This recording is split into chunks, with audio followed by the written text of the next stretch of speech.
ACB అడిగిన ప్రశ్నలే ED అడిగింది. 2 సంస్థలు సేమ్ ప్రశ్నలు. ఫార్మా ఈరియస్ కేసులో అనాపైసా అవినీతి జరగలే.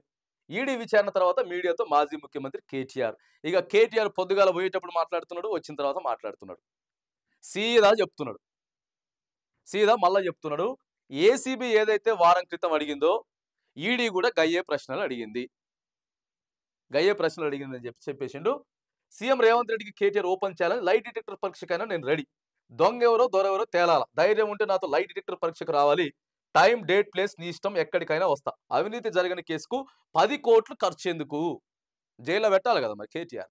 10 కాకపోతే 20 అవుతాయి. కేటీఆర్ని జైల్లో పెడితే కానీ అప్పుడు మనం కొద్దిగా సల్లగా ఉండొచ్చు.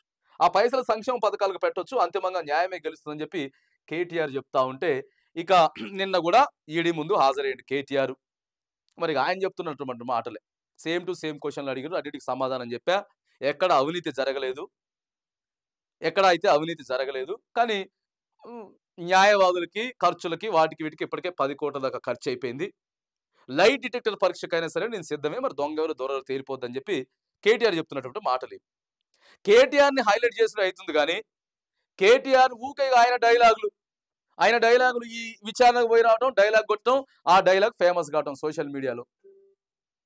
ఇంతకు తప్ప ఏమైనా అవుతుందా? ఆయన డైలాగుల్ని కేటీఆర్ని ఫేమస్ చేయడమే తప్ప ఆడ ఇంకే వేరేది ఏం కనపడతలేదు.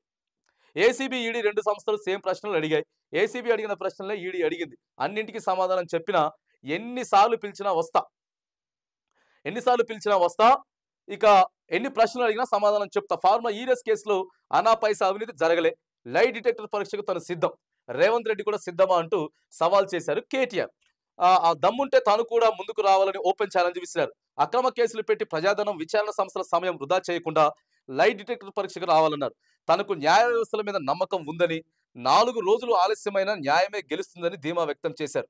ఈడీ విచారణలో 40 ప్రశ్నలు అడిగితే అన్నింటికి సమాధానం చెప్పానని, అవసరమైతే ఎన్నిసార్లు విచారణకని సహకరిస్తానని చెప్పి కేటీఆర్ తెలిపారు. ఇంతకంటే ఏముంటది ఇక చెప్పండి. ఇక ఫైనల్ గా అల్టిమేట్ ఇదే చెప్తున్నాడు. ఫైనల్ గా ఏమీ జరగలేదు, జరిగితే జైలుకు పోవడానికి సిద్ధం, ఎన్ని విచారణలకైనా సిద్ధం, లైట్ డిటెక్టర్ పరీక్షకైనా సిద్ధం. ఇక ఎంతకంటే ఇంకెక్కువే ఏం చెప్తాడు? దీన్ని బట్టి ఏంటంటే మరి కేటీఆర్ నిజాయితీగానే ఉన్నట్టున్నాడు. కేటీఆర్ ఇన్ని మాట్లాడుతున్నాడు,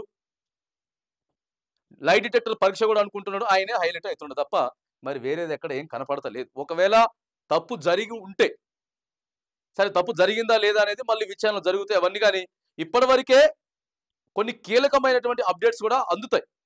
ఇగో ఇంత జరిగింది, ఈ అకౌంట్ నుంచి ఇక్కడ పాస్ అయినాయి, ఇంత జరిగింది అనేది.